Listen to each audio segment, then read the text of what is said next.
Hello everyone, first of all welcome to my YouTube channel. In this video we will discuss about properties of enantiomer diastereomer. Last video में हम already discuss कर चुके हैं enantiomer कैसे check करेंगे, डायस्टेरियोमर, meso compounds, all things हम पढ़ चुके हैं।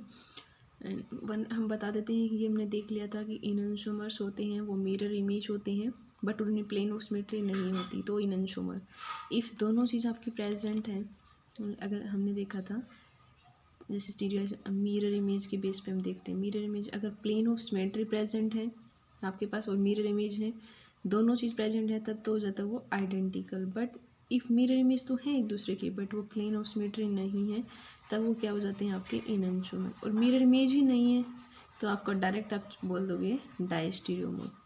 ठीक है, तो आप ऐसे बता सकते हो, हमने डिफरेंट एग्जांपल्स लिए थे उसके हम देख सकते हो। अब हम इनकी प्रॉपर्टी देखेंगे कि enantiomers की क्या प्रॉपर्टीज़ होती हैं, इनकी कुछ फिजिकल प्रॉपर्टीज़ कैसी रहती हैं, केमिकल्स, ये हमें पता चल गया। enantiomer क्या होते हैं? Non super imposable mirror image हो गए, non super imposable mirror image of each other, ये हमने देख लिया। अब एग्जांपल, और इसमें कॉन्फ़िगरेशंस होगी, ये ध्यान रखना हमेशा अपोजिट, जैसे एक कॉन्फ़िगरेशन आर है तो उसका मिरर इमेज की हमेशा एस मिलेगी। तो मीन्स आर आर है, अगर ऐसे कॉन्फ़िगरेशंस के अकॉर्डिंग भी आप डायरेक्ट बता सकते हो। इनके आपको प्लेन इनमें देखने में थोड़ी कोई प्रॉब्लम होती है तो आप क्या करोगे, सिंपल हम कॉन्फ़िगरेशंस निकालना आपको आ गया, जैसे फिश से दे रखा है कोई भी, तो आप कॉन्फ़िगरेशन निकालो दोनों काइल सेंटर जो भी हैं काइल सेंटर, फिर configuration if R R R S में चेंज हो रही means R R S S में है, तब ये कंडीशन क्या होगी हमेशा ऑलवेज enantiomer की। बट अगर ऐसे हो रहा हो आर आर, अगर आर एस में चेंज हो रहा हो तब ये कंडीशन मिलेगी आपको डायस्टेरियोमर। डायस्टेरियोमर में क्या होता है, enantiomer में तो जितने भी काइल सेंटर होंगे ना उनकी जो मिरर इमेज करोगे वो अपोजिट कॉन्फ़िगरेशन, अगर ये आर है तो एस में जाएगा, एस है तो आर में, सारे अपोजिट मिलेंगे। बट डायस्टेरियोमर में क्या होगा, टू की सेम मिल सकती है, एक की अपोजिट मिलेगी, जैसे एक की आर मिलेगी सेम बट सेकंड की डिफरेंट, तो ये हो गया डायस्टेरियोमर।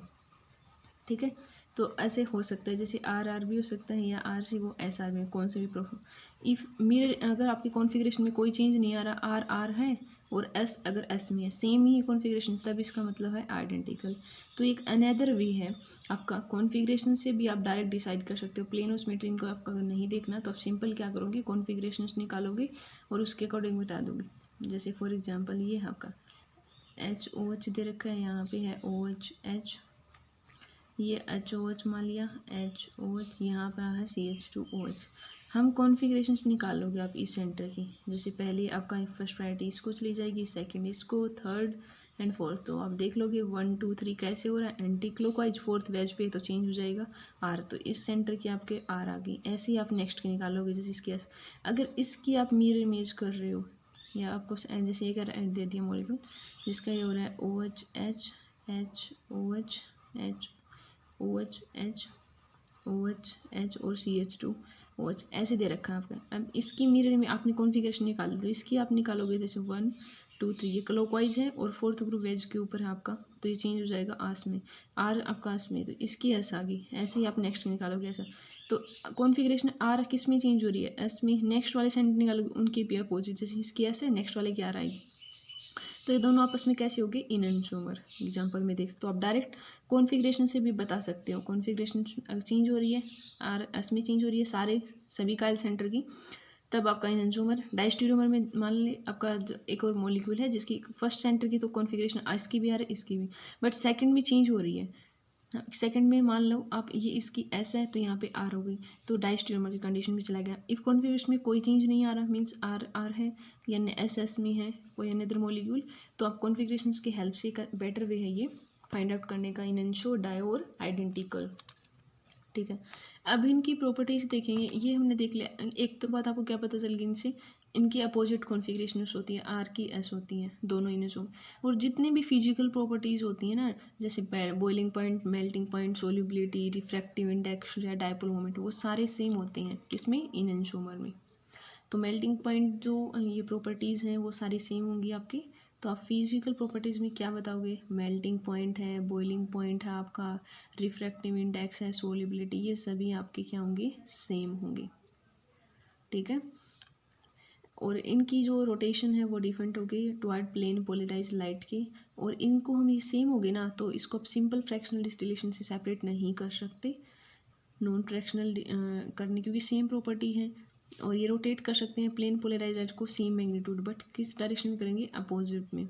रोटेट तो करेंगे ये प्लेन पोलराइज्ड लाइट को, मैग्नीट्यूड तो दोनों का सेम रहेगा, जैसे दो magnitude same but opposite direction में करेंगे, जिस कॉन्फिगरेशन भी अपोजिट होगी ना, तो एक मान लो क्लॉक कर रहा है तो दूसरा एंटी क्लॉक, ठीक है। ये तो होगी फिजिकल। केमिकल, जैसे केमिकल प्रॉपर्टीज जो भी इनशो है वो डिपेंड करता है मीडियम के ऊपर। जो भी आपकी केमिकल प्रॉपर्टी है इनशोमर की, वो किस बात पे डिपेंड कर रही है आपका, वो डिपेंड करती है मीडियम कैसा है, depend on the presence of medium. आपका कायरल है मीडियम में, मतलब क्या मतलब है आपका, जैसे सोलवेंट कैसा ले रखे हो आपने, रिएजेंट कैसा लिया है, कैटालिस्ट कैसा लिया है, ये शो सेम प्रॉपर्टी इन एकायरल। अगर आपके पास एकायरल मीडियम है तब तो ये सेम प्रॉपर्टी शो करेंगे, बट अगर आपके पास कायरल मीडियम है तो ये शो करेंगे आपके पास डिफरेंट प्रॉपर्टीज, किसमें, कायरल मीडियम में। तो ये बात पता होना चाहिए आपको, केमिकल प्रॉपर्टी डिपेंड करेंगी मीडियम पे। मीडियम अगर एकाइल है तब सेम हो जाएगा, अगर आपके पास कायरल मीडियम है तब डिफरेंट हो जाएगा।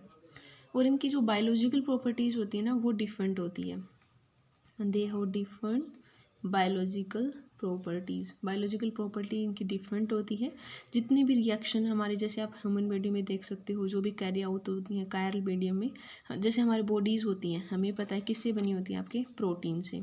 प्रोटीन जो क्या एक टाइप से पॉलीपेप्टाइड ही है। जब उसको हम हाइड्रोलाइज करते हैं, जैसे पॉलीपेप्टाइड है आपका, उसको हम हाइड्रोलाइज करके किस में जाता है, वो पेप्टाइड में। उसको नेक्स्ट हाइड्रोलाइज करते हैं तो किससे मिलता है, वो अमीनो एसिड में। ये सारे क्या होती हैं, कायरल होती हैं, तो इनकी प्रॉपर्टी तो डिफरेंट होती है। तो we know that enantiomer have different property in chiral medium में। तो इसलिए आपको पता है, जैसे एक आपके पास डी ग्लूकोज है, एक एल ग्लूकोज है, इन दोनों का डिफरेंट फंक्शन है, ठीक है। तो आप देख सकते हो डी ग्लूकोज, एल ग्लूकोज, दोनों ही क्या हो गया आपके पास इनोसोमर है, बट इनका फंक्शन क्या होगा, डिफरेंट हो गया कायरल मीडियम में, क्योंकि हमने बता भी दिया आपको कैसे कायरल मीडियम में डिफरेंट प्रॉपर्टीज शो कर रहा है ये। तो ये तो कुछ इसकी प्रॉपर्टीज़ होगी, ठीक है। तो ये तो ऑल प्रॉपर्टीज़ होगी आपके इनोसोमर के रिलेटेड। अब हम देखते हैं किसके रिलेटेड, डायस्टेरियोमर में। डायस्टेरियोमर में हमने क्या देखा, वो मिरर इमेज ही नहीं होते आपके सेंटर के। जैसे फॉर एग्जांपल हमने ये कार्बन ले लिया, जैसे यहाँ पे CH3 ले लिया, ये मान लो HOH लगा हुआ है आपका, ठीक है। आप देख लो इसमें प्लेन ऑस्मेट्री तो है ही नहीं, वैसे प्लेन देखने मिरर में। अब दूसरा जो सेंटर है, जैसे CWH, ये दे रखा है एक HOH और दूसरा दे रखा है OHH, ठीक है। यहाँ पे आपका सेम CH3, कॉन्फ़िगरेशंस निकालोगे तो आपकी अपोजिट आएगी। मतलब ये कॉन्फ़िगरेशन देखने की जरूरत नहीं है इसमें। तो अब इसकी आप इसकी मिरर इमेज देखोगे तो ये वैसे ही, तो HOH, ये OH आपका राइट साइड, इस साइड मिरर इमेज में देखो तो कैसा आना चाहिए था आपका लेफ्ट, यहाँ पे OH आना चाहिए, यहाँ इसकी तो मिरर इमेज है बट ऊपर वाले की तो नहीं है, तो दैट मीन्स मिरर इमेज ही नहीं है एक दूसरे की, तो कैसे हो गया आपके डायस्टेरियोमर हो गए, ठीक है। तो हमने डायरेक्ट बता दिया। तो ये तो हमने बता दिया, these are have not any mirror image, इनके बीच में कोई मिरर इमेज रिलेशनशिप नहीं होता। और इनकी जो फिजिकल और केमिकल प्रॉपर्टी होंगी ना, वो कैसी होंगी आपके, डिफरेंट होंगी। फिजिकल और केमिकल प्रॉपर्टी डिफरेंट होंगी आपके, ठीक है। और जैसे हम क्या देखेंगे, कॉन्फ़िगरेशंस का तो आपने देख लिया कि जैसे मान लीजिए कॉन्फ़िगरेशन RS है, दूसरी आपकी किस में चेंज हो जाएगी, एक एस में, R की चेंज होगी S में, और दूसरे की भी आपकी चेंज होगी, मतलब चेंज हो जाएगी, एक सेम रह सकती है, दूसरी अपोजिट। एक मान लो आपका R में ही है और दूसरा S चेंज हो गया R में, तो ऐसे होगी। तो ये डायस्टेरियोमर रिलेशनशिप, जैसे हमने कॉन्फ़िगरेशन से बताया आपको। अगर स्टीरियो केमिस्ट्री चेंज हो रही है एक सेंटर पे, देन हम बोल रहे हैं कि एक सेंटर पे चेंज होगी आपके और दूसरे पे सेम है, तब ये डायस्टेरियोमर की कंडीशन। और जितनी भी जो स्पेक्ट्रल प्रॉपर्टीज़ होती हैं वो भी डायस्टेरियोमर की सभी की क्या होती हैं, डिफरेंट होती हैं। स्पेक्ट्रल प्रॉपर्टीज़ भी आपकी डिफरेंट होती हैं, ठीक है। और इसमें क्या होगा कि जो फिजिकल प्रॉपर्टीज़ हैं, मेल्टिंग, बॉइलिंग, जो भी हैं, मीडियम से कोई सा भी हो, आपका कायरल हो एकायरल हो, वहाँ पे डिफरेंट ही हैं। जैसे उसमें तो हमने देखा था कायरल में सेम होती हैं और एकायरल में आपके, एकायरल में सेम होती थी, कायरल में डिफरेंट, ठीक है, मीडियम के ऊपर। तो हमने देखा था कायरल में तो आपकी सेम थी और उसमें, और स्पेक्ट्रल प्रॉपर्टीज़ इसकी डिफरेंट होती हैं। और जो जितनी भी ज्योमेट्रिकल आइसोमर होती हैं वो सारे आपके डायस्टेरियोमर होती हैं, ठीक है। ज्योमेट्रिकल आइसोमर जितने भी, जैसे आपका सिस ट्रांस है, ये सेम साइड ग्रुप लगा हुआ है, मान लें आपका ये लगा दिया हमने OH है,